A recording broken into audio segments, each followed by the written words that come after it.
বড়দিনে মুক্তি পাচ্ছে তিনটে বাংলা ছবি। দেবকোয়েল নিশ্চিত, শুভশ্রী না প্রসেনজিৎ, কে থাকছে শেষ তালিকায়?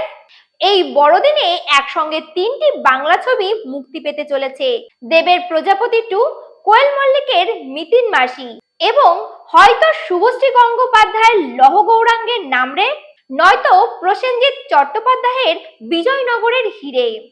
আগে পরিকল্পনা ছিল মোট 5টি ছবি বড়দিনে আসবে। সেগুলি ছিল প্রজাপতি 2, ভানুপ্রিয়া ভূতের হোটেল, মিতিন মাসি, বিজয়নগরের হিরে এবং লহ গৌরাঙ্গের নামরে। কিন্তু পুজোয় একসঙ্গে 4টে ছবি মুক্তি পেয়ে যে গন্ডগোল হয়েছে, হল বন্টন, দর্শক ভাগাভাগি, পোস্টার নিয়ে বিতর্ক, তা মাথায় রেখেই এবার সংখ্যা কমানো হয়েছে। বড়দিনের সময় বলিউড ও হলিউডের ছবিও আসছে, তাই সিদ্ধান্ত হয়েছে মাত্র 3টে বাংলা ছবি মুক্তি পাবে 23শে ডিসেম্বর।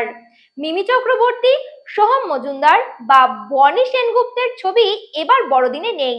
প্রযোজক প্রিয়া সেনগুপ্ত জানিয়েছেন, ছবি কতগুলো মুক্তি পাবে সেটা হল মালিক ও পরিদর্শকদের সিদ্ধান্ত। সরকার কেবল ছবির সংখ্যা আর মুভির দিন ঠিক করে দিয়েছে। দেখছিলেন Cineplus, presenting by KB production house. নমস্কার।